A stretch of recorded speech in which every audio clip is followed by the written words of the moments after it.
Bismillah. Alhamdulillahi Rabbil Alameen. Wassalatu wassalamu ala Rasulillah amma ba'd. First of all, I'd like to welcome everybody, the brothers and sisters, for attending this event and inshallah making it a success. Allah subhanahu wa ta'ala says in the Quran, wherever you are, death will find you out, even if you are in the towers built up strong and high. Now the reference on the actual poster mentions Surah An-Nisa verse 11, but it's actually Surah An-Nisa verse 75, just a clarification there. And the title of the talk is Death, Destroyer of Pleasures. And alhamdulillah, we have today with us a very special guest. We are honoured with a special guest, Usamah Ath-Thahabi. And inshallah he will be doing this talk, and without any further delay, I will pass it over to him.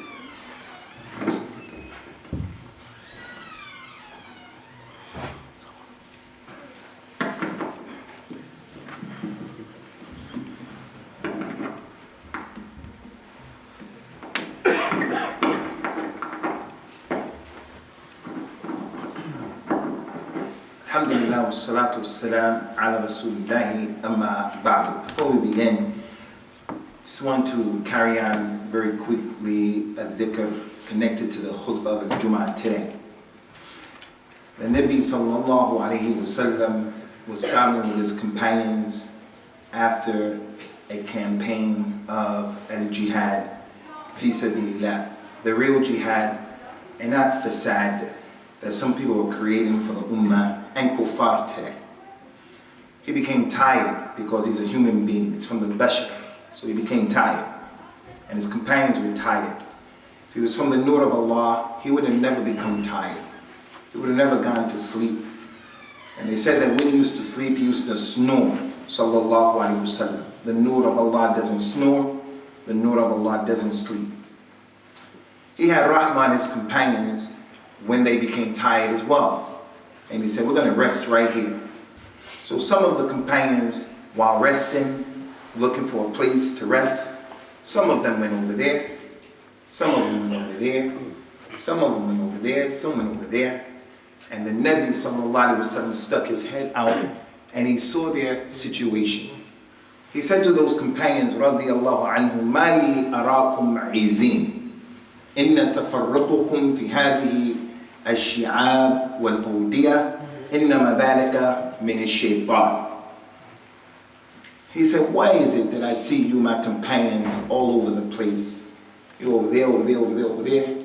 He said, verily this distribution, this scattered nature that you're sitting in all over the place, he said, that's from the shaitan. The narrator of the hadith that's in Abu Dawood, the Sunnah of Abu Dawood, his name is Kunya Abu Tha'lab al-Khushani radiyallahu anhu. He said after the companions heard the Prophet say that, sallallahu alayhi wasallam, they never came together, except that if you threw the blanket out, the blanket wouldn't hit the floor. From the Sunnah Ikhwani in our religion that causes unity and causes us to be able to deal with each other and tolerate each other, from the many practical sunnahs is in this masjid, when there is the khutbah of al-Jum'ah or eating lesson, not to sit the way we're sitting. This is against the sunnah. He said this is from the shaitan, that he sit over there, he sit over there, he sit over there, he sit over there, sit over there. And in the case of the companions, it was a mundane issue. They just wanted to find a nice place where he can go and rest. The Nabi said that's from the shaitan. So the way we get unity in al-Islam is by being practical, following the sunnah. It's not getting a microphone or bullhorn and going out in the street saying unity, unity, unity, jihad, jihad, khilafa, khilafa. That's not how these issues come back. These issues come back by us practicing the everyday, normal, practical sunnahs. Getting feet to feet and shoulder to shoulder in the salah helps me to tolerate this brother and to tolerate the other guy 5 times a day. For Fajr, I'm between him and him. For Salat al-Dhuhr, I'm between him and him. For Salat al-Asr, him and him. And it's like that every day of the year. It makes me an individual who I can tolerate my Muslim. And so he said way over there, and he's way over there. It's the me, myself, and I culture. So I want to explain that hadith, share that hadith, and I hope that we can be like those companions, radiallahu anhum, when they heard the hadith, None of them said, it's just a sunnah. It's just a sunnah. It's not the Quran. It's not the Quran. So if you're an individual who doesn't have a back problem, if you're old and you have a back problem, no problem. You can sit on a wall. You sit there. Or if you think the wall is going to fall over, then you sit there. But other than that, coming close together, ikhwani, and not being far away is from the sunnah of the Nabi sallallahu alayhi wasallam in this masjid and other than this masjid. Concerning the issue that we are going to deal with today, the issue of death, there are many Islamic organizations today, many of which claim that they're calling to the Sunnah, that when they invite people to the masjid or to their program, they like to give generic titles, generic talks. Talks that there's no ikhtilaf about. And that's good. There's nothing wrong with that, because we shouldn't want to see the Muslims in a perpetual state of ikhtilaf and fighting. So there's certain talks that we find people giving, like the Dajjal, like the major signs of Yawm al-Qiyamah. There shouldn't be ikhtilaf about these issues. They're generic. So if a person comes and he curses the companions, he can come listen to the talk and leave, and he still curses the companions. If a person comes, he's believing that the Nabi sallallahu alaihi wasallam didn't die, Nur of Allah, Hazir Nazir, he could come and he can leave and stay the same way. Many topics are like that we hear the people calling to. They're supposed to be calling to the Sunnah. This issue about death, in actuality, it's one of those issues we see people consider to be generic, when in reality it's not generic. It's not generic. It is from the usul of al-Islam, and it's from the usul of the life of every individual, because as the ayah said in the Quran, kullu nafsin dha'iqatul maut. It is important for many reasons to show you that it's not generic. Some organization, dawah organization, we don't want to make people angry, so everything is ikhtilaf, is ikhtilaf. Don't worry, you have your side, you have your side, ikhtilaf. Although the issue is clear, ikhtilaf, so that people don't get upset. This issue is not one of those issues. This issue is from the usul of al-Islam, because everybody's going to die. And there are some aspects of death that we have to understand. It's not generic, because the Nabi sallallahu alaihi wasallam used to command his companions to think about death a lot. It was from his sunnah. He told the people in an authentic hadith, salawatullahi wassalamuhu alayhi taslimun kathira akthiru min dhikri hadam al-dhat. Remember a lot, remind yourselves a lot, think a lot, contemplate a lot about the destroyer of the pleasures. They said, what is the destroyer of the pleasures, Ya Rasulullah? He said, death. And that's because if an individual is living his life and he's not cognizant, he's negligent, he's just going around collecting his dunya, he's going around, he's not thinking. If he thinks about death, he'll slow down or put the brakes on, pump the brakes, and he relaxes and he starts to get himself together. If he thought about death, especially when someone dies who's close to us, it makes a person start to think about the spectacle of death and the reality. And although we don't like death, although we don't like it, it is actually a ni'mah when people die who are around us, who we know. And we're going to come to that, inshallah. One of the benefits of it is it causes a person to take it easy.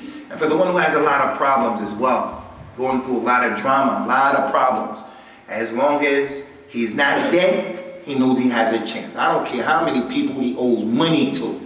They're about to foreclose on his property. They're going to take his car.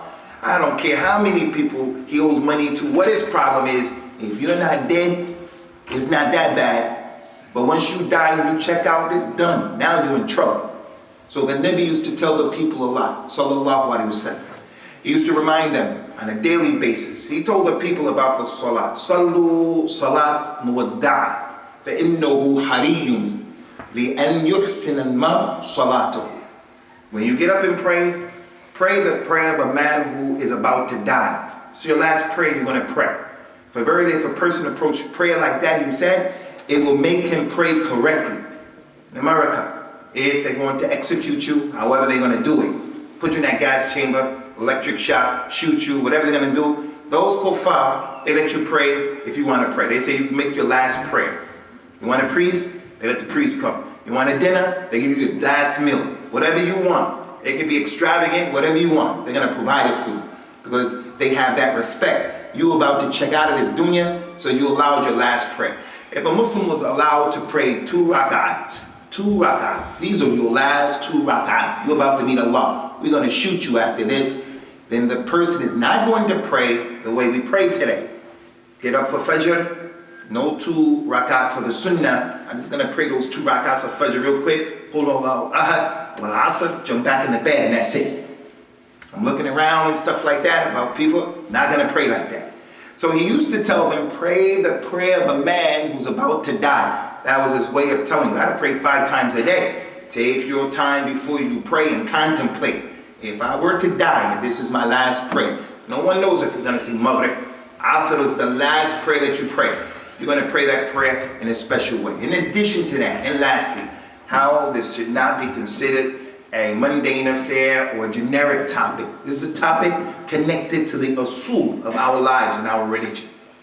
It's not generic in that the scholars of Islam, the scholars of this masjid, this is a masjid of Ahlul Hadith, and every Muslim should be Ahlul Hadith. And Imam Abu Hanifa is an Imam of Ahlul Hadith. And Imam Abu Hanifa said, إذا صح الحديث فهو مذهبي. If the hadith is authentic, then that's my madhab. If it's authentic, then that's my madhab. And he would never ever knowingly go against the hadith. Never. None of those imams were like that. Rahimahumullah ta'ala. The scholars of al-hadith of the past, who we take our religion from and who we pattern our lives after, inshallah, they used to write in all of those books of the Aqidah and the Minhaj of Ahl Sunnah, Ahl Hadith. All of those books, without any exception, they have in them from the usul of the Sunnah, from the usul of Islam, is to believe in Munkar and Nakir, to believe in the adab of the qabr, to believe in those issues that are connected to al-maut, like the sirat, and so forth and so on. So again, Ikhwani, the scholars of al-Islam, we raise them up. We don't worship them, but we raise them up. And we say, they're the best of this ummah. The ulama are the best of this ummah. So when they pay attention to an issue, it's worth our while, our effort, our time to also pay attention. And those scholars of the Sunnah used to write those kinds of books. Like the great Imam al-Sabuni, he has a book called Aqidah to Salaf, Ashab al-Hadith. The Aqidah of the pious predecessors, the people of al-Hadith. And he brings in there these issues that are connected to death. It is not a generic issue. It's from how to be a Muslim. Something that people need to know about, something that we need to learn, something that we need to be reminded of. And this is what we're going to do today, inshallah. We have a lot of issues that we want to deal with. Hopefully we'll get through into all 10 of them. If not, we do the best that we can, and maybe during the Q&A session, the other issues will be able to be tackled, dealt with, and discussed. At the top of the list, before we mention anything about death, I think the single most important thing to mention to you people at the top of the list is everybody is going to die except Allah subhanahu wa ta'ala. Some people may sit in the audience and say, Abu, that's basic fundamental information. You think so? There are some people who, whenever they meet you for the first time, they shake your hand for the first time, and they don't shake your hand like this, which is a reward, and it's from the Sunnah. If 2 Muslims meet each other and they shake hands, this is ibadah. The Prophet said that their sins fall off each other the way the leaves fall off a tree. And the Prophet would never let that man's hand go until he let his hand go. This person from our ummah, when he meets you for the first time, he grabs your hand and he does like this, looking for your thumb. He does that because he believes Al-Khidr, who was with Musa, is still living and walking around in the earth. And the sign that he's Khidr is, he doesn't have a thumb. So he doesn't know and he doesn't understand that Khidr is dead. Khidr died, as we're going to explain to you. So at the top of the list, the only one who doesn't die is Allah Azza wa Jalla.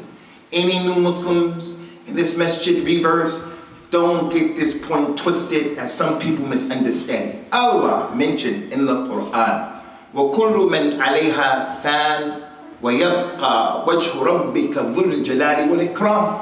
Everyone who is on this earth is going to perish, and the only one who will remain is the countenance of the face of your Lord. ذُو الْجَلَالِ وَالْإِكْرَامِ. Allah Ta'ala mentioned in the Quran, كُلُّ شَيْءٍ هَالِكٍ إِلَّا وَجْهُهُ. Everything is going to be destroyed except Allah, the face of Allah. Allah told the Nabi sallallahu alayhi wa sallam, tawakkal ala al-hayy alladhi la yamut wa sabbih bihamdihi. Ya Muhammad, rely on Allah al-hayy, the one who lives forever and he never dies. Glorify him and praise his name. In the dua of the Nabi Ummat al-Islam, the Rasul sallallahu alayhi wa sallam, from his many dua, he used to say, Allahumma laka aslamt وَبِكَ أَمَنْتْ إِلَىٰ أَنْ قَالَ أَنْتَ الْحَيِّ الَّذِي لَا يَمُوتُ وَالْجِنُّ وَالْإِنسِ يَمُوتُونَ. Oh Allah, I embrace Islam. I submit myself to you alone. And I believe in you alone. You are the living who doesn't die. And all human beings and all jinn, they die. Abu Bakr radiallahu anhu, in that tremendous incident that has a lot of benefits in it, we'll only take the portion what we need from it. When the Prophet died, sallallahu alaihi wasallam, when he died, Umar radiallahu anhu was in the masjid threatening people with his sword. Anyone who says that, Rasulullah, he died, you're a munafiq, and I'm going to kill you if I hear you saying it. Because no one says that, except he doesn't believe in Allah. That was the position of Umar. He said that Prophet Muhammad went to meet Allah the same way Musa went to meet Allah for all of those days, 40 days and 40 nights. If I hear anyone saying that, I'm going to kill you. Abu Bakr radiallahu anhu heard the news that the Nabi died. He came from where he was. He went into the house of the Nabi, the room of his daughter Aisha. The Prophet was there, dead, sallallahu alayhi wasallam. Abu Bakr kissed him on his forehead and smelled him. He said, you smell and taste as sweet in death as you did in life. Came out, Abu Bakr said that, Umar, calm down, sit down, take it easy. Stop talking, sit down. Umar wouldn't listen, he wasn't having it, because the spectacle of death overtook him. So those brothers who are practicing, when we attend the funerals and the janazah of our relatives who don't know the Sunnah, don't start arguing on that day. When they do innovation and they do crazy things, trying to manage it in the best way, if they don't want to listen, don't start arguing on that day. It's one of the worst things that you can do.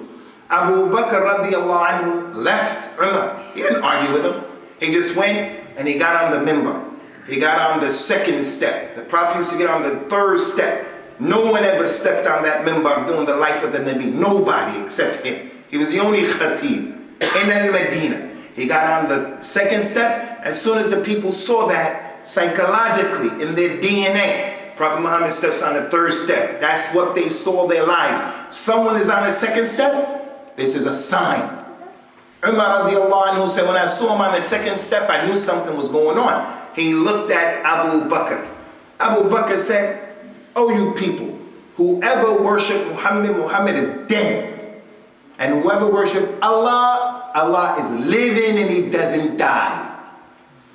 Not a single companion said anything to Abu Bakr's statement. There is this thing in Islam called al-ijma', the consensus. Something is halal or haram based upon ijma'. The Nabi says, sallallahu alayhi wa sallam, lan tajtami'a ummati ala dalalatin. My ummah will never agree on something that's wrong. You'll find some Muslims who say khamr is halal.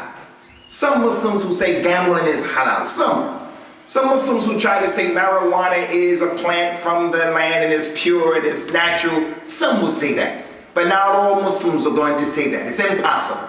Impossible. Some Muslims, they may say something that's crazy. But everybody, it's impossible. When Abu Bakr told the community, those companions, Muhammad is dead, not a single one said anything which is a clear proof that it is ijma. Nobody can come and say, no, he's not dead. If you do that in an issue like this, you're going against the companions. You're going against the biggest, strongest possible ijma in the dunya. All of those companions, Ummat al-Islam, every one of you, all of those companions, all of them, were of the opinion, because of the position that Abu Bakr took on that day in other situations, from the hadith of the Nabi, all of them were of the opinion that Abu Bakr was the best of this ummah. And now here you come today saying that, no, he's not. He's a kafir, he's a homosexual. You went against the ijma of the best people of this ummah. So the point here is, the statement of Abu Bakr radiallahu anhu goes to show the point. The first point, that the companions were of the opinion, every human being dies except Allah subhanahu wa ta'ala. Before moving on to the next point, inshallah, for those practicing brothers who are giving dawah, you young brothers who have the fervor and you want to give dawah, listen, we have some relatives, people in this city who said that the Nabi never died. It's not permissible for us to excommunicate those people and make takfir of them. That's a shubha that they have. Umar radiallahu anhu said that the Prophet never died. He said that the Prophet didn't die at that point.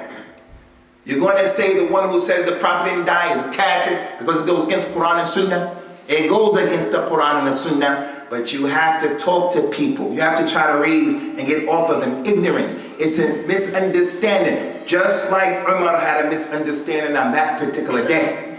That's not to make it soft and easy that they're saying what they're saying.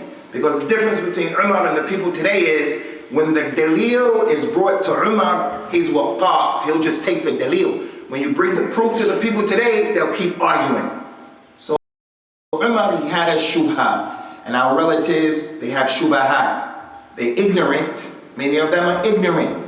They're being taught by people who are ignorant as well. And in addition to that, there are some ayat of the Quran and ahadith that they can understand it. They understand the wrong way.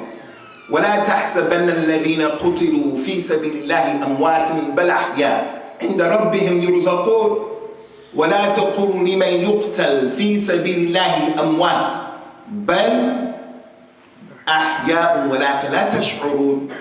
Don't think the people who were died, who were killed, فِي سَبِيلِ اللَّهِ, they were killed, فِي سَبِيلِ اللَّهِ. The ayah said they were killed, فِي سَبِيلِ اللَّهِ. Don't think that they're dead, but they are alive, and Allah is providing for them, the shuhada. Another ayah said, don't say that those who were killed, they were killed, fi sabilillah. Don't say that they're dead, but they are alive. You just don't know about it. They have those ayat. The Prophet said about the anbiya, sallallahu alayhi wa sallam, al-anbiya fi quburihim yusallun. The prophets are in their graves and they are praying. That's what the Nabi said, sallallahu alayhi wa sallam. They're praying in their graves. Allah Ta'ala's Nabi told us today is Friday. He said, sallallahu alayhi wa sallam, inna lillahi malaikatan sayyahin yuballighuni min ummati as-salam. Allah has some angels flying around. They're wazifa, mas'uliyah, they're flying around. They hear the salams of my community upon me. When they say sallallahu alayhi wa sallam, those angels take the salam and they give it to the Nabi. And he's allowed to listen to those salam. So our relatives have those types of ayat and ahadith. We say, before moving on to the next point, the Nabi sallallahu alayhi wa sallam, he died, but he is not dead. He died, sallallahu alayhi wa sallam, but he is not dead. But that's not something that's peculiar or special to him. The other prophets, they died, and they're not dead. Your grandmother, grandfather, great-grandmother, great-grandfather, they died, but they're not dead. Fir'aun is an enemy of Al-Islam. He died, and he's not dead. Allah said about Fir'aun, and an ayat that the scholars of Islam of the Sunnah use to show and to prove the adab of the qabr. Allah Ta'ala mentioned in this ayat, النار يعرضون عليها غدوا وعشيا ويوم تقوم الساعة أدخلوا آل فرعون عذاب أشد العذاب. Every morning and every evening, Fir'aun and his people are being exposed to the hellfire. Fir'aun is in his grave. Every morning and every night, the hellfire is being showed to them, and they're in a state of terror. They're afraid every day since he's been dead. And Yawm al-Qiyamah is going to be said, hey Fir'aun, you and your people, go into the hellfire for grievous punishment. So Ikhwani, every human being is going to die. But after dying, they're going to be in the life of a Barzakh. And that's where the Nabi is, sallallahu alayhi wa sallam. The next point, to reiterate, the Prophet died and every human being is going to die. As we mentioned, the brother mentioned the ayah, the beginning of the talk, that's on this flyer. أَيْنَمَا تَكُونُوا يُدْرِكْكُمُ الْمَوْتِ وَلَوْ كُنْتُمْ فِي بُرُوجٍ مُشَيَّدَةٍ. Wherever you are, death is going to catch up to you. Even if you try to seclude yourself in some high tower. Person tries to go all the way up in some tower, thinking that the Malik of al-Maut is not going to get you there. إِنَّ الْمَوْتَ الَّذِي تَفِرُّونَ مِنْهُ مُلَاقِيكُمْ. The death you're trying to escape is going to come to you. So that brings us to the next point. If everybody here knows that you're going to die, there are 2 points I want to advise you with. 2 points. If you know that you're going to die, Number one, don't connect yourself to any human being to the point where your happiness is based upon their existence. How many women do we know, they came to the religion to marry the man, and then when the man died, she left Islam? How many people we know, they love someone so much that their happiness is based upon that? I love my Sheikh so much. Whatever my Sheikh says, that's what I'm going to do because I love him so much. The Salaf, they used to say, as long as a human being is living, fitna can come to him. He's on the Sunnah today, he's an innovator tomorrow. He's a Muslim today, he's a Kafir tomorrow. Don't make your religion, whatever the Sheikh says, that's what I say. My kid, my child, my baby. Abu Bakr, when he got on the minbar after the death of the Nabi sallallahu alaihi wasallam, he read an ayat of the Quran. وَمَا مُحَمَّدٌ إِلَّا الرَّسُولُ قَدْ خَلَتْ مِنْ قَبْلِهِ الرُّسُلُ أَفَإِنْ مَاتَ أَوْ قُتِلَ انقَلَبْتُمْ عَلَى أَعْقَابِكُمْ وَمَنْ ينقلب على عقبيه فلن يضر الله شيئا وسيجزي الله الشاكرين. Listen to this ayah. At that time, he said Muhammad is only a messenger, like the messengers who went before you. You companions, you're living now. You're living.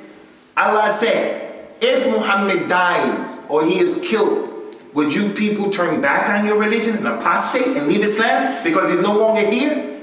Allah is here. Allah is the one who we worship. The scholars of the past, in the 50s, the scholars of the Sunnah, when the Orientalists used to write about Islam and they would describe the Muslims as Muhammadans, the scholars of the Sunnah said, don't call us Muhammadans. We're not Muhammadans. We're Muslims. We accepted and embraced Islam for Allah, not Muhammad.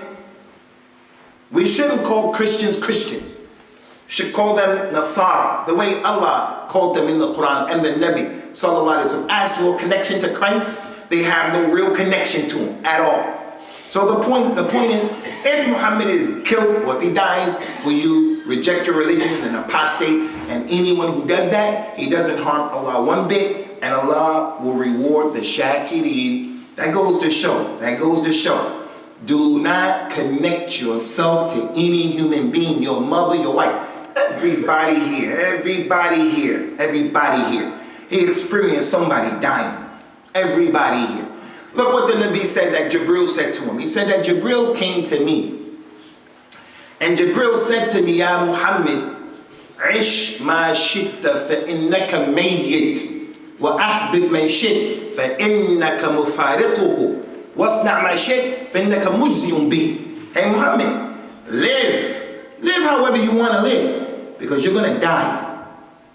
And love anybody you want to love, because you're going to separate from that person. Everybody here is going to be with people for a certain amount of time. When that time comes that they die, when you die, what are we going to do? That's one of the problems of the people of Jahiliyyah. They couldn't embrace, if someone died, they went crazy. They couldn't accept it. But in Islam, we have adab, how to behave and how to act when people die. When the Prophet's son Ibrahim died, Usamah ibn Zayd, he screamed out. He lost his cool, and he screamed out. The Nabi quickly said, I'm free from this. I'm free of this action. And bara'atul juz'iyya. I'm free of the action of this Muslim. I'm not free of the Muslim altogether, but this action. He killed someone, he did something, my son did something, my daughter did. I'm free of that action, but that's still my daughter, that's still my son, that's still my brother in Islam. And the Nabi didn't allow the people to go crazy like that, sallallahu alaihi wasallam. So don't connect yourself to any human being. We respect the scholars, ikhwani, but the scholars, they are like this light in this ceiling. The scholars are like the light. After Isha time, we're sitting here, and I'm reading the Quran, and we're giving a class of tafsir. In the nighttime, the lights go off. They shut off, they go off. We're in pitch darkness. We can't read the Quran because we can't see it. You turn the light back on, we can start reading the Quran again and giving the tafsir. The scholars are like that light. When they come on, they help us to understand the Quran and the Sunnah. But the light is not the goal and the objective. The goal and the objective is the Quran. So don't be of the people who say, but the Sheikh said, my madhab said, my imam said. Don't be like that. The second issue is, and we move on, second issue is, after all of this, it's not permissible for a Muslim to be in doubt. Did the Prophet die or did he not die? The Prophet died, sallallahu alaihi wasallam. And to be persistent saying that he didn't die when clear evidences have been established and come to an individual, then at this time, a person may go outside of the fold of Islam for having takdeeb, rejecting what Allah established. Allah said to the Nabi sallallahu alaihi wasallam, وَمَا جَعَلْنَا لِبَشَرٍ مِّن قَبْلِكَ الْخُلْدَ أَفَإِن مِتَّ فَهُمُ الْخَالِدُونَ. Ya Muhammad, we never gave any human being perpetual life, ever. Someone lived forever. So if you were to die, do these people think that they're going to live forever? No human being lives forever. We go to the next point about death. Our Aqidah tells us, the third point, Ikhwani, Ummat al-Islam, death is in the hands of Allah alone. This is why it's important to have the right Aqidah. If you know that no one can cause you to live or die except Allah, you're not afraid of people. You young people who are in school. Many times young people are easily influenced. His peers start smoking cigarettes, start smoking weed. He has to smoke weed because he doesn't want to stand out. The Nabi used to teach the young companions like Ibn Abbas, radiyallahu anhu. Hey, if you ask Ibn Abbas, ask of Allah. And if you seek help, Ibn Abbas, seek help from Allah. And you have to know, Ibn Abbas, if all of the people came together for you or against you, they can't help or harm you except with what Allah told you to do or what Allah decreed upon you. That Muslim boy who has that right aqeedah, his father raises him like that, he's not one of those people who's going to be a yes boy.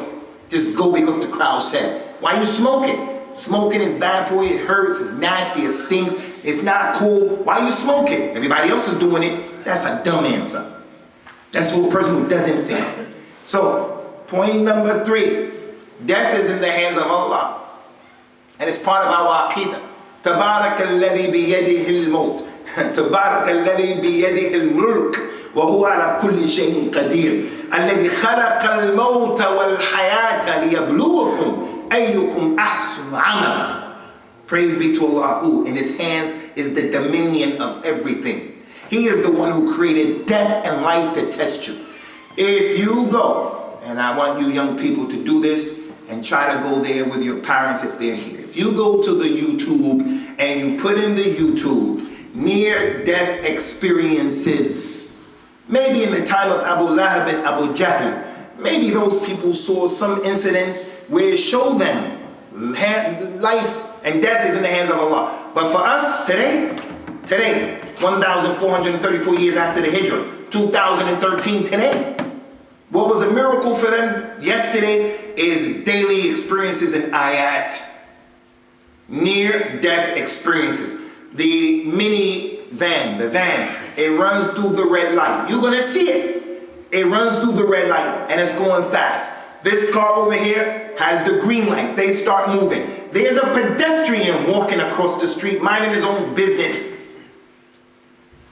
He runs into the car and the minivan rolls over on the pedestrian. The middle of the van rolled over him. He fell down. It was just enough room for him not to get crushed by 8 tons of a car. And that's because life and death is from Allah. The bullet doesn't kill.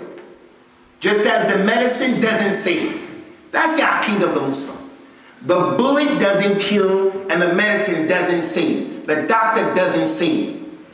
Allah Ta'ala, He's the one who gives people shifa, and He's the one who causes people to die. So if a person died, don't be like the kuffar of Quraysh and curse time or be upset with Allah. Whoa, why? Woe is me. That's not our religion. وَإِن يَمْسَسْكَ اللَّهُ بِضُرٍّ فَلَا كَاشِفَ لَهُ إِلَّا هُوَ.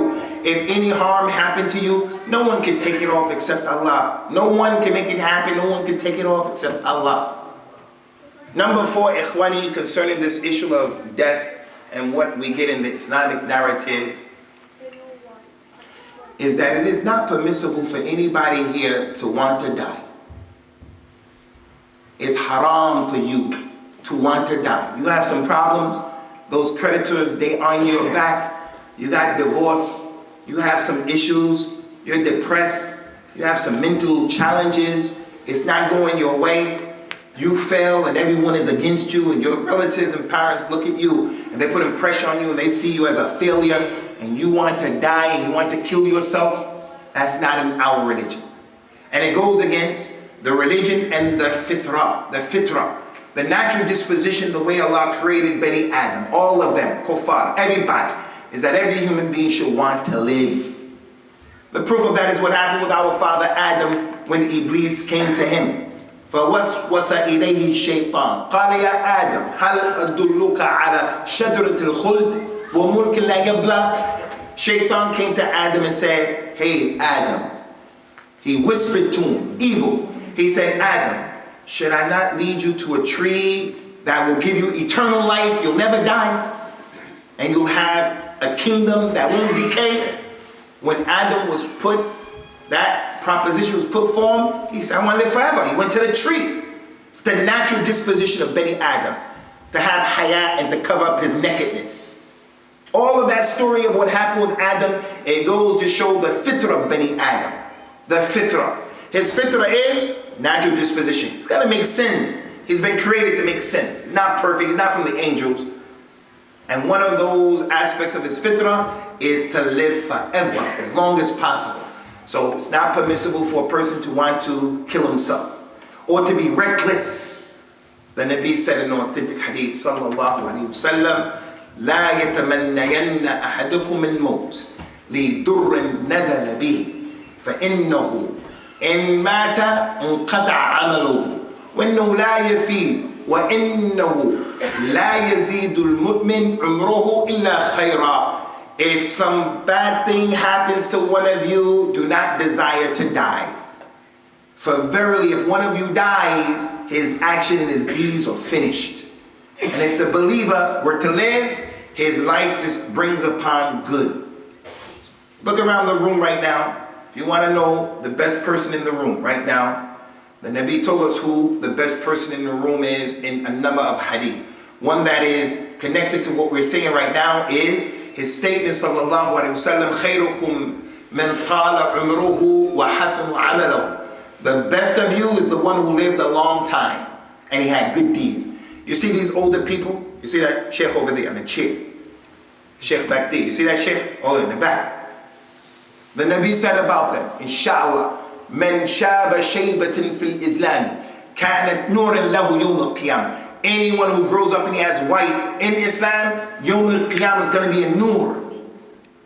You young people, 17, 18, 19, 20, 25. The Sheikh over there, he fasted 40 years already, Ramadan. He made more Hajj than some of you in terms of your age. He made Hajj more than 10 times. The kid is 11, 12, 13. He made Hajj 15, 20 times. So we have to take care of the elders in this masjid. We advise our elders, hey, this is not the old country. It's not Myanmar, it's not Pakistan, it's not Libya. This is the UK. We have to address our youth in a way that they understand so they don't come crazy and radical and they don't leave our religion. But you younger people, we have to respect these elders who bought the building, who started it off, and so forth and so on. So there's a due effort of cooperation, but the elders deserve a special concern for us youngsters. And that's because why? The older person in Islam, the older you get, the more chances you have. You're young, you're not even married. If you die, you're done. This man, if he dies, he has 5, 6, 7 children. And their children have children. He's dead and he's still going to get rewarded, and he's in his grave because he was the reason by Allah's permission for those children and grandchildren. You didn't get married yet. Which brings me to a critical issue about this for young people today. The radical Muslims in this country who are destroying themselves and destroying Islam. There's a hadith that the Nabi says, sallallahu alayhi wa sallam, man ahabba liqa Allah, ahabba Allahu liqa'ahu, wa man kariha liqa Allah, kariha Allah liqa'ahu. Pay attention, ikhwani. The hadith said, anyone who loves to meet Allah, Allah loves to meet him. And anyone who hates to meet Allah, Allah hates to meet him. Our mother Aisha, the narrator of that hadith, when she heard that hadith, she said, Ya Rasulullah, all of us hate to die. Because she understood from the hadith that you should want to die. You should want to meet Allah. She said, all of us hate to die. That doesn't mean we hate to meet Allah. Nobody wants to die. If what she said was wrong, the Prophet would have said, don't say that, that's wrong. She said, the hadith doesn't mean that. He said, the hadith doesn't mean that, Aisha. What the hadith means is, what it means is, when a person dies, after he dies, the two angels, Munkar and Nakir, comes to everybody. They sit him up. They say to him, who's your Lord? What's your religion? What did you have to say about that man? If he answered correctly, the two angels are going to say, look over there. He'll look to his left. He say, you see, that's the hellfire. That was your place. Your name is in that place in the hellfire. Everybody got a place for him in the hellfire right now. Everybody. He answered correctly. Look over there. That was your place. He said, whoa, that was your place. But Allah saved you. And you're not going to the hellfire. You answered correctly. So look over there. You look over there. That's your place in the Jannah.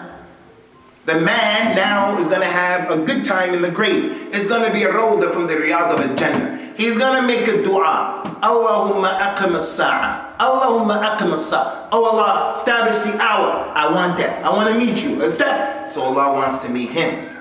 That's the meaning of the hadith. And the opposite holds true.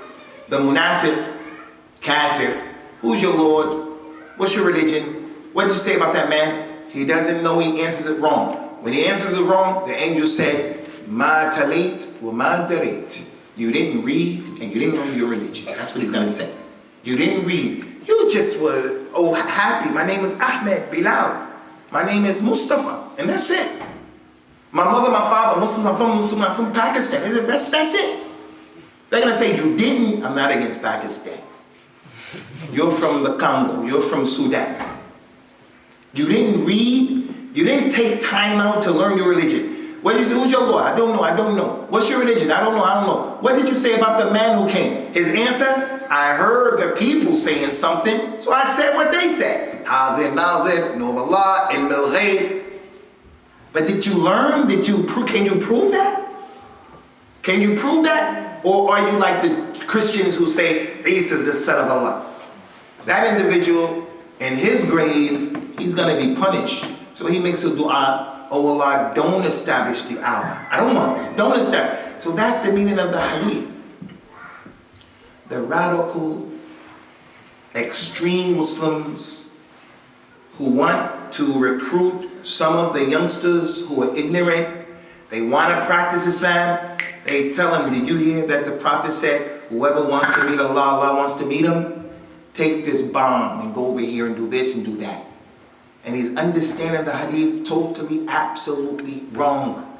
Hadith didn't mean that. And that's why you young brothers, getting knowledge of your religion from balanced people who know the Kitab and the Sunnah is imperative. Imperative. Last thing that I want to mention about this point, because it is important. The hadith said, no one should desire to die. But we do have an ayat and an incident in the Quran where one of the awliya of Allah wanted to die. Anybody know who she was? Anybody know who she was? Maryam. She went, Allah Ta'ala decreed, because He can do everything. He gives life and death. Without any asbab, without any father, she became pregnant bi-idhnillah. When she went to have the baby, when she was having a baby, she said, قالت يا ليتني مت قبل هذا وكنت نسيا منسيا. I wish I was dead before this would happen. And I was something that the people forgot about. And that's because she didn't want to be a person who was accused of zina. The Muslim girl today, driving up here for salat just now, we see a young white girl and a young white boy and another white boy. The girl was dressed in a nasty way. She was just lying on the boy in the way that's their religion. They don't have hidayah. She was dressed very sexually. That's their religion. That's how they don't have hidayah. Their religion doesn't tell them that. Don't do that. Don't do that. This is not okay. Their religion doesn't. Their religion allows them to be liberal and say homosexuality is okay. It's a Christian country right here. The queen, she makes you a sir or knight with the Bible, and this is a Christian country. They can take liberty and just take the story of Lut, Sodom and Gomorrah, and throw it away. In Islam, we're gonna say that's abomination. It's a heinous crime. It's a major sin. It's nasty. It's not natural. But we can't hurt those people and we can't harm those people. As for being shy about what's the position in Islam, do you know that some Muslims are saying that homosexuality is okay in Islam because in the Jannah, the men are going to have young boys as their slaves and servants?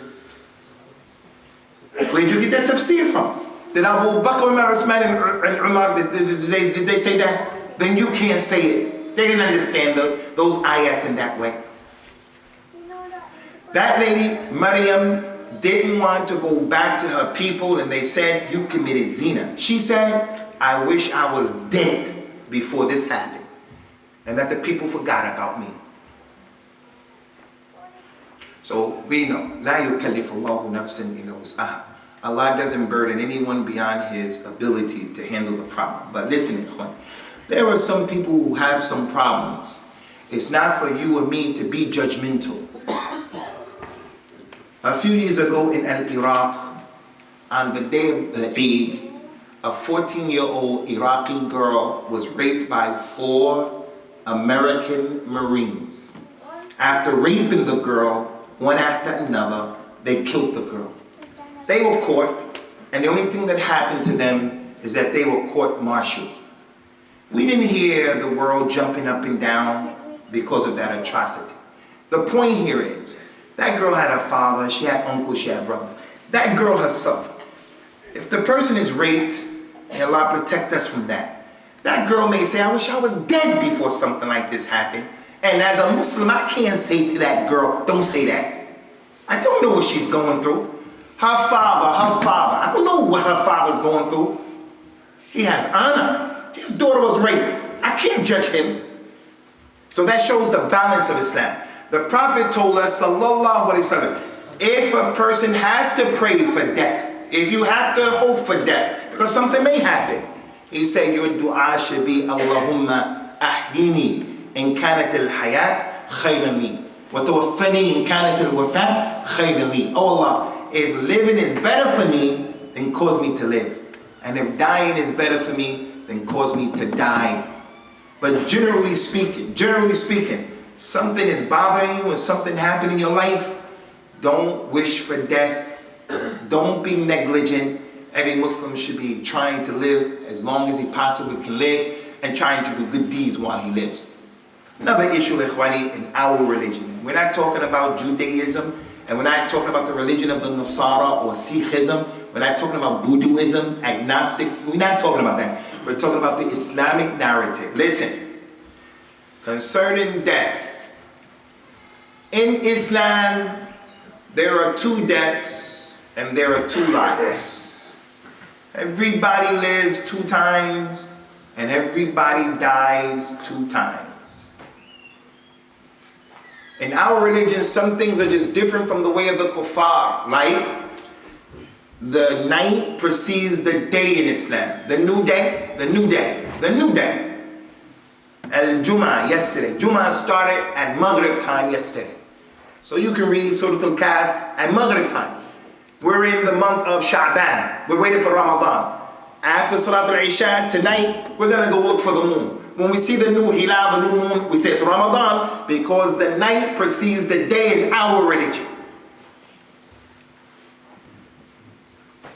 So we can't be of the people who are confused. Certain aspects of Islam go against what these people are saying. You can't be an individual who comes and puts their weight over Islam. Now, I'm not telling you when you write a check, you're going to write a check to pay for something, you're going to put the 24th of Dhul Qa'dah. I'm not telling you to do that. You're going to make the check messed up. I mean, you're living here. You're living here. You have to put the 24th of March. You have to do that. But when Islam establishes something that goes against their way, what are you going to do? Apologize, start dancing, acquiescing? We have enough Islamic leaders who are like that, apologizing. Why are we always on the back foot, apologizing? What happened in Boston? What happened in Boston? When it happened, the so-called immigrant Muslims in America, Arabs, Pakistani, Asians, they were so quick to come to say, we're sorry, we're sorry, we're sorry, we're sorry. We feel bad about what happened. Yes, we feel bad about what happened, but relax, calm down. They didn't even know who did it yet, and you guys are apologizing. Now, if it turns out that Muslims really did that, and Muslims had something, I don't have to take responsibility for that. The Nabi freed himself from the screaming of Usamah. I free myself from that action of that Muslim, but I don't have anything to do with that. My religion doesn't have anything to do with that. And also, the next day after that bombing, there was a bombing off in Iraq. 50 Muslims were killed. They were blown up. So why don't we have that same sensitivity? Why is it that 3-4 people died over it? That was bad. Don't get it wrong what I'm saying. That was bad. What I'm saying is, when are we going to stop being apologetic? Always on the defensive. You young brothers, when our relatives came to this country, the EDL, the BNP, they used to chase people. It's not like that anymore. Ain't chasing nobody. We're not going anywhere. We're born here. We live here. We pay taxes. Stop apologizing. Just be balanced. So the point that we want to make here, the point, and I hope it's a clear point, is that something can happen to an individual. Something can happen to an individual where he gets in this situation and he gets confused and twisted. In our religion, 2 deaths and 2 lives. Anybody want to explain that to me? What are the 2 deaths and what are the 2 lives? Ummatul Islam. It's our religion. Anybody want to tell me? Take a try. Take a stab at it. The qadr? Everything is with the qadr, man. I think sleeping. I think sleeping is, we'll come to that. What does it mean, 2 deaths and 2 lives? Anybody? Sheikh.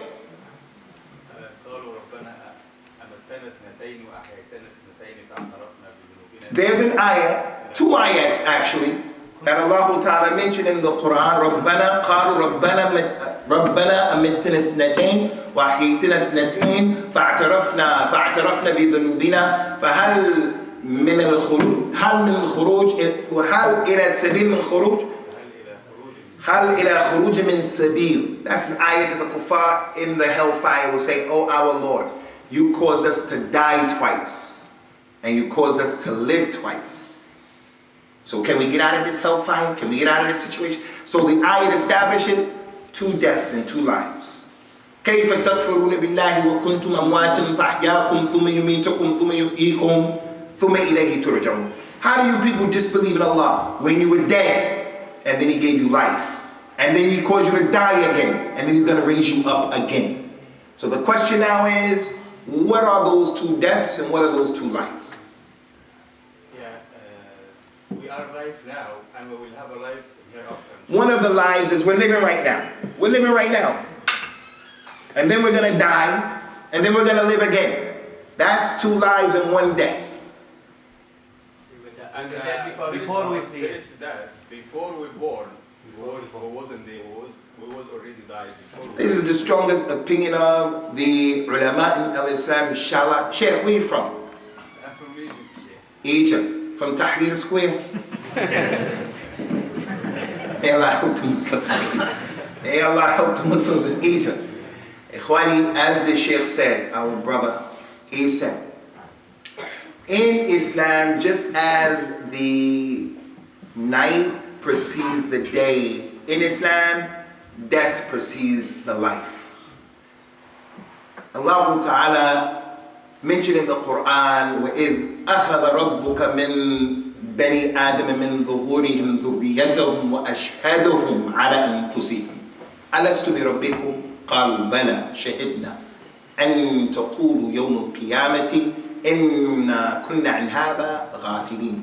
Remember when your Lord created Adam and he took from the loins of Adam all of his descendants, and Allah spread them out at Arafat, and Allah said to all of Adam's children, am I not your Lord?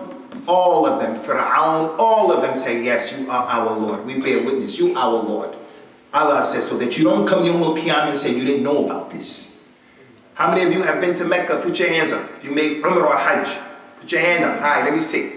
Okay. How many of you have not been to Mecca? Put your hands up. If you haven't been to Mecca, you're the majority, Masakin. Oh, Allah help them to go to Mecca this year. Oh, Allah give them the halal money to go to Mecca this year to make Umrah and Hajj on the Sunnah. Although you didn't go to Mecca, you have been there already. You're in Arafat already. It's from the ilm al-ghayb. The Prophet told us that, sallallahu alayhi wa sallam. Allah put everybody there, all human beings, and he said to them, say la ilaha illallah, am I your Lord? And they said it, and then Allah put them back. Before putting them back, Allah Azza wa Jalla threw a light over them. The light hit some of them, it shone on them. The light was shining on them. And the light missed some of them. Those who the light hit them, they're going to be from the believers in the Jannah. Those people the light didn't hit them, they're going to be kuffar. It's already decreed, already written. We pray and hope that that light hit us. And that Allah Azza wa Jalla doesn't allow us to be of the people the light missed. So the scholars said that when Allah took the people out, put them back in, that's the death before they were created. And then they came out of their mother's wombs, and then they died in this life, and then they're going to be raised up Yawm al-Qiyamah. Very quickly, Ikhwani, because we only got through 6 now. Next point that we want to mention from what we should understand as Muslims is every single day you're dying, and someone mentioned that just now, that when you go to sleep at nighttime, this is the smaller death in al-Islam. Every day, it's an ayah. Kuffar Quraysh, they believed in Allah. They believed in Allah the wrong way. The Kuffar Quraysh, they believed in the Malaika, but they believed in the Malaika the wrong way. They said that Allah married the jinn. He had a nikah with the jinn, and the Malaika were his daughters. But they believed in Malaika. Kuffar Quraysh, they believed in some of the Anbiya. They knew about Ibrahim and Ismail. They believed in some of them. But one thing they did not believe in is they did not believe in Yawm al-Qiyamah. They didn't believe in that. And the Prophet ﷺ knew by telling them there's Yawm al-Qiyamah after you die, he knew that they would find that ridiculous, absurd. And yet, he wasn't shy to call to his religion. He told them what Allah told him to tell them. Just because non-Muslims don't accept that, yes, Prophet Muhammad married Aisha at that age. That's how it goes. Yes, the Quran mentions that there is slavery, riq. It's in the Quran. Now, I don't say that we should start giving dawah and telling people about those issues. Don't start your dawah like that. But why is it that the Muslims come and they say, look, look, look, look, look. You people marry cousins, that's incest. Muhammad married a girl, she was 11 years old, 9 years old. The Muslim apologetic said, no, she wasn't 9. Really, it's in the books, Bukhari hadith, but the number 1 was before the 9 was 19, but the 1 fell off. They made a mistake. That's the explanation some of the people are giving. That's what happened. As a Muslim, that's what happened. Isa ibn Maryam, if he came back right now, and we know that he's Isa ibn Maryam, Rasulullah, the Kalima of Allah, the Ruh from Allah, if he came back right now, I'm sure every man in this masjid who has a young daughter, if Isa ibn Maryam said, I want to marry your daughter 7, 8, 9, none of us would hesitate about that. Because that's how we look at Muslims. As Muslims, that's how we look at the Anbiya. But the people, Nasara, Yahud, they don't have that cultivation and that type of Iman. It's not in their religion, demanding it from them. Liberalism. Ala kulli. One of the dawah mechanisms that the Prophet used, sallallahu alaihi wasallam, for Quraysh about death was to tell them every day you go to sleep, you die. It's the smaller death. Every day, you're 25, 22, 23, 27. For all of those years, you've died multiple times. Allahu yatawaffa al-anfus hina mawtiha wallati lam tamut inda nawmiha. Now, fi manamiha. Allah yatawaffa al-anfus hina mawtiha wallati lam tamut fi manamiha. Allah causes the lives. Allah causes people to die when it's time for them to die. Allah. And He causes people to die when they go to sleep. The Prophet said, "An-nawm akhul maut, wa ahlul jannah la yamutun." Sleep is the brother of death, and the people of Jannah, they don't die. Meaning, they won't go to sleep, they won't die. Khalidina fiha abada. You go to Jannah, you're not going to sleep. It's perpetual. So the Nabi sallallahu alaihi wasallam, from his sunnah, is when he used to wake up and when he used to go to sleep, he used to make dua that were indications of this. Alhamdulillah alladhi ahyana ba'dama amatana wa ilayhi nushur. That was his dua, one of the many dua. He wake up, all praise are due to Allah who caused us to live after we died last night. And to Him is the return. So ikhwani, as Muslims, we should understand, if you go to sleep at night time, for an example, you should go to sleep, you should pay attention to some of those sunnahs that the Prophet taught us, sallallahu alaihi wasallam, like going to sleep with wudu. Because if you die in your sleep, you die on the fitrah. Going to sleep saying the Sayyid al-Istighfar. Going to sleep saying different dua that he taught. Al-Bara ibn Azib. He told him, if you say this dua, ya Bara, if you die, you're going to go to Jannah. Anybody who says it's going to go to Jannah. Anyone who says it when he wakes up, he's going to go to Jannah. And all of those dua, they have indications of this very point. The last point that we're going to mention, because we have, inshallah, 15 minutes for the Q&A session, that is, death is going to come, ikhwani, and we don't know when and where for the most part. So therefore, we should try to do our best to make preparations to die. You young people, in our city of Birmingham right now, there's a student of mine, his name is Ahmed Iqbal. His father, his family is from Al-Hadith. He was diligent and he was studious. Only a few months ago, he was diagnosed with a disease called lupus. 19 years old, lupus.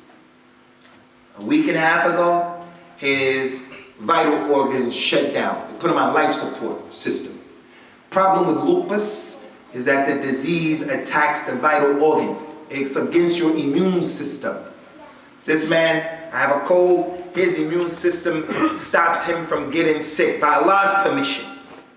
That immune system is going to protect him from my sickness by Allah's permission. Now with this young boy, Ahmed, this young boy, because he's young, the older you get, the weaker your immune system becomes. So if someone is old, they can manage lupus. Because his immune system won't be attacked like that easy. His immune system won't attack the body. But in the case of this young brother, he's young, viral. And the disease, his youth goes against him in this case. His immune system is strong, so it's killing him. And Allah knows best. He went from 70% to 2%, and now he went back up. And I think that they said he's 20% now. Up, down, up, down. May Allah give Ahmed Shifa. And the rest of the sick relatives that we have, may Allah give them all Shifa. And if he causes any of them to die, he cause them to die in Tawheed. And to make us patient with their situation. The point is, 19 years old. So death can come at any moment. It's not acceptable for a young person to say, I'm going to live until I'm 80. I'll make Tawbah when I'm 40. I'll go to Hajj when I'm 40, when I get married. You have to, right now, make Tawbah. Kun fi dunya ka'abir as-sabil. Another hadith, ka'annaka gharib. Be in the dunya as if you are a stranger. Hadith said, if you wake up in the morning, don't act as if you're going to live to the night. And if you see the night, don't act like you're going to wake up in the morning. If we didn't think we were going to wake up in the morning, we will go to bed with wudu. Something simple. Just pray one rak'ah in the masjid for witr. Just one. Just one rak'ah. No, we think we're going to get a long time. We think there's going to be another Ramadan. اتبعوا أحسن ما أنزل إليكم من ربكم من قبل أن يأتيكم العذاب بغتة وأنتم لا تشعرون. Follow the best of what was revealed to you before the punishment comes to you from your Lord, and you're not ready for it. It just comes like that. And that's what the companions used to do. The Nabi said it is not permissible for a man who believes in Allah on the last day to go to sleep in 3 days, for 3 days, except that his wasiyah is written with him. The wasiyah, his will. You ask the average person, do you have a will? No, I don't have a will. Abdullah bin Umar said, when I heard that hadith, right away I wrote my will. I used to keep it under my pillow. I would go to sleep, it's with me. What's the will? I don't have any money. The will is not just how much money you have. The will, the wasiyah, is for you to tell your children and your wife after you, when I die, do my janazah like this and like this, and let so and so pray over me. If I die, when I die, I owe him money, pay it off. If I die, these books in this corner of my library, these books in the red section, with the red section, those are the books of the deviants in Islam. I only had those books, I only had them for references. If any of you kids read that and go astray, I'm free from you. Don't read that and blame it on me. If I die, don't go crazy and screaming, because if you go crazy and screaming, I'm going to be punished because of the craziness and screaming. Lastly, ikhwani, if we know that death is going to come or could come any time, we have to make islah and peace with the people we have problems with. We have some serious problems with our relatives. The auntie, the cousin, the wife, the husband, the ex-wife, ex-husband. Our community has some serious problems with our relatives. One of the worst feelings and experiences is to have a problem with a relative, and then that person dies, and then you realize, wow, it wasn't worth all of that. They're gone now. I don't get a chance to say, I'm sorry. I don't get a chance to make peace. And other than that, from those issues, other than what we have mentioned, there are some other issues, inshallah, azza. Hopefully they'll come up during the Q&A session.